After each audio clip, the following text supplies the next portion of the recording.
Hi, it's Maggie the Irish Gypsy here to bring you your April 2021 mid-month general readings. We are looking at the last 2 weeks of April, and this reading is for the air sign of Gemini, our beloved twins. Welcome, everyone. Hope you're all safe and well, healthy where you're at. Thanks for taking the time to watch this video, and for all that you do in support of this channel, even if it's nothing more than just, watching the videos. Hit that subscribe button. It really does help. Thanks for all of your likes and shares and your comments, donations, feedback, reaching out for personal readings. All greatly welcome and appreciated, and many blessings back to you for it.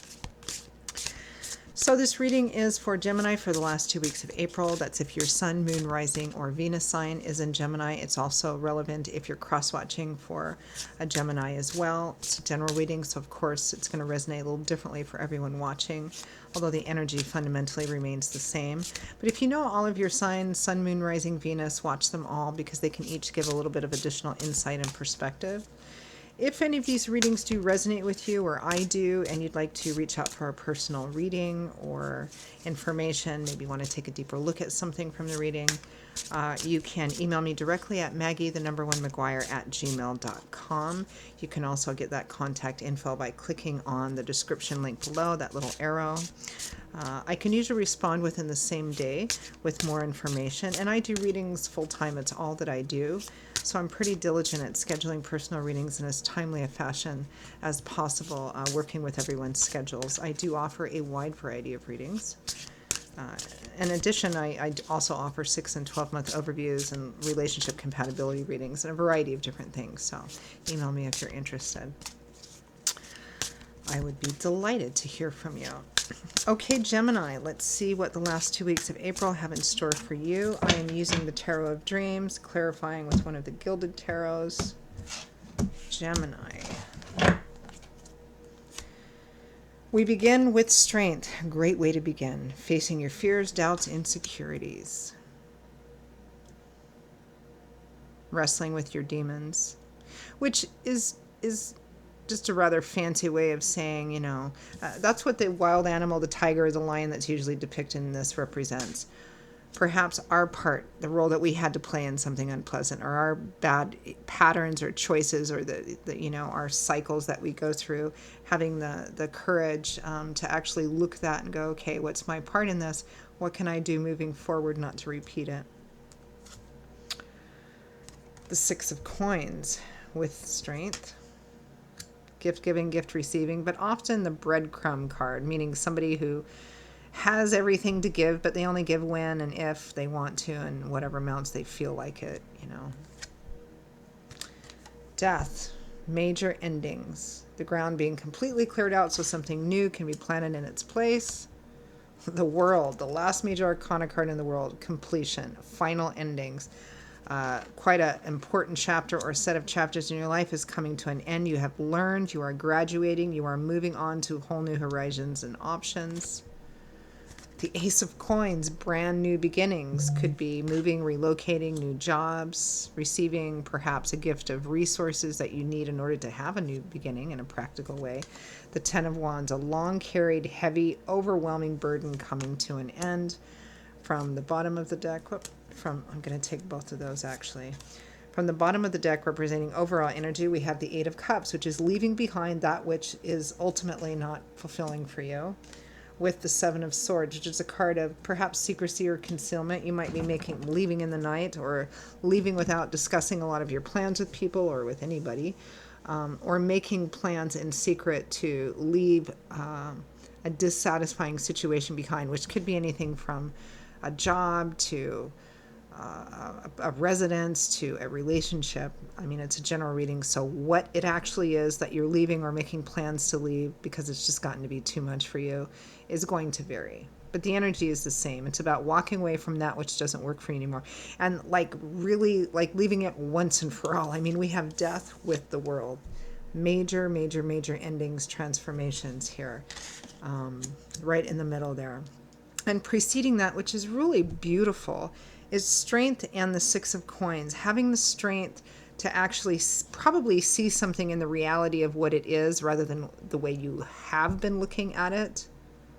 and needing to bring it to an end and let go of it because that's the only way you can move forward and have a new beginning. I mean, that's the gist of the reading. It's pretty clear cut, but we're going to clarify anyway because I'm not going to stop at 5 minutes.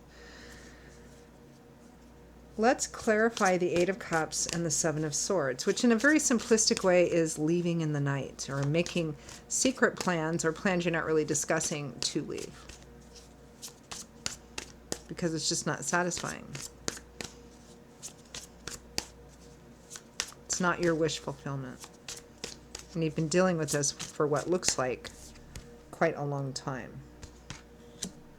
It takes a while to get to the 10. We start with the ace and we work our way through all of the numbers. So this is something probably you've been dealing with. Maybe kind of fooling yourself a bit with for a long time, which probably implies there's some kind of emotional connection there. So it might be, I mean, it could be a job relationship. Clarify. Eight of Cups, Seven of Swords. The Queen of Swords, you, Aquarius, Gemini, Libra, Sun, Moon, or Rising. It is sometimes nicknamed the Queen of Swords, the divorced or widowed woman. Doesn't necessarily mean that she's divorced or widowed, but this is the Queen of Air, the Queen of Truth, the Queen of Insight, the Queen of Intellect. This is somebody who's been through quite a bit in her life, or his life. And a lot of it has been challenging. She has a vast wealth of experience because of her painful experiences, but they have come at a high cost. But they've given her, like, she can see BS coming a mile away because she's already been there. She's done the whole fool me thing, you know. Shame on, you know, hurt me once, shame on you, hurt me twice, shame on me kind of thing. She can see it coming. She cuts right to the heart of the matter. She sees the truth and clarity. So in terms of making plans in secret or secretly making plans to leave, to walk away, this unsatisfying situation, person, place, relationship, job, whatever it is, you know it's the right thing. You see the truth of what it is, the situation that it is. And probably that truth looks like, it's like maybe you've been telling yourself, well, it might be this and it could be this, and if I just work harder, if I just do this, it'll, but it's not. And I think the time for looking at it that way is over. You've got like a magnifying glass on it, you're seeing it for the truth that it is. Clarify strength.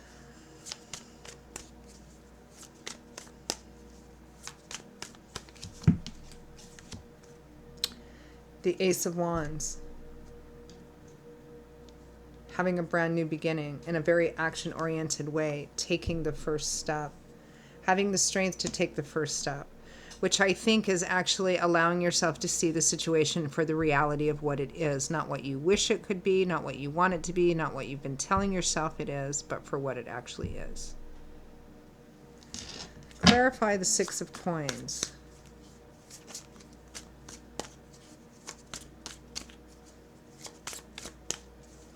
See, this man has all of these coins, all of this wealth and resources, all so much to share and to give, but he's only giving out one. Like a starvation diet. It's enough to keep you on your feet, but not enough to really nourish you or strengthen you or help you grow. Clarify the Six of Coins. The Ace of Coins, the Ace of Swords, the Epiphany, seeing the truth being illuminated and revealed. The Ace of Swords represents success that comes from reality, which sounds great, and it is, but it can be difficult. You know, this card I sometimes associate with the cold, hard truth. But the success part of the Ace of Swords is that, for example, you're in an unsatisfying job, relationship, situation, but you stay in it because you keep telling yourself, I don't know, fill in the blank, whatever you tell yourself, right?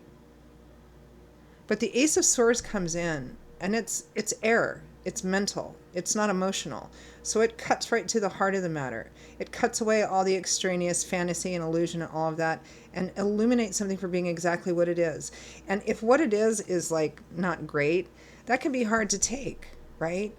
But in that energetic space, the Ace of Swords has created this illuminating energetic space in which you can make decisions and take actions and make choices to create a healthier reality for yourself. which is where the success part of the Ace of Swords comes in. It's seeing something in exactly the light that it is in. So you're seeing this gift giving, what looks like gift giving, but it's really pretty chintzy, for what it is. The Four of Pentacles, withholding, greedy, somebody who wants to keep almost everything to themselves because that's what makes them feel safe. You know, this often was called the miser card. Somebody who doesn't want to share, doesn't want to give, protective, guarded, you know, doesn't want to give out. And the Three of Swords, it's painful. It is painful. But you're having the strength, the courage, the wisdom, which is also what you're going to gain more of by going through this process, to look this and see for what it is, to be that beautiful, clear, diamond Queen of Swords.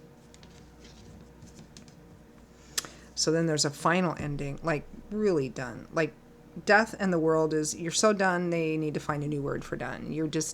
It's done.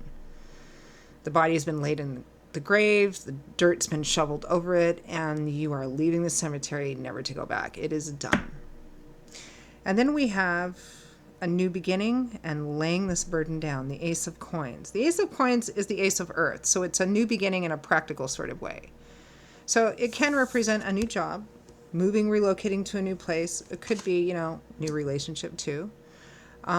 It could be, sometimes the Ace of Coins is receiving a sum of money or some kind of resources, practical, that enables you to have a new start, a practical new start, so that this burden can be laid down. You can be free of this Ten of Wands overwhelmed energy.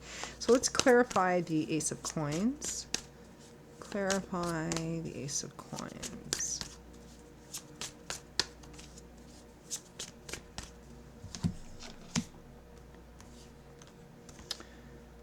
The Wheel of Fortune and the Fool. My goodness. Oh, look, and behind that was death. I'm using a different deck to clarify, so death twice. Oh, and look behind that, strength again. My goodness, I should just keep going. So the Ace of Coins is clarified by the Wheel of Fortune. So I like to say when this comes up, God, Spirit, angels, and guides, fingerprints are all over this. Divine timing and orchestration.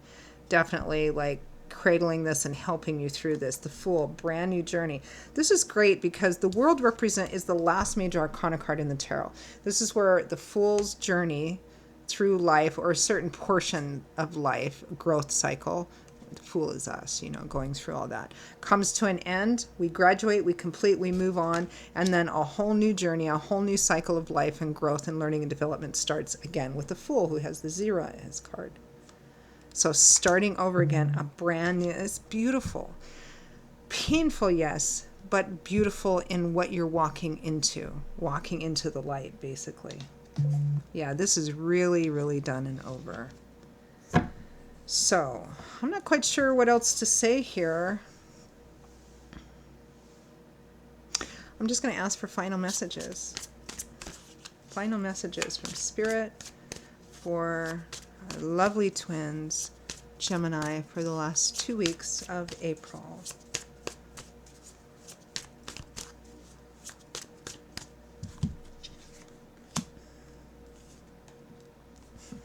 The Eight of Cups, that's the Eight of Cups twice, leaving behind that which isn't fulfilling.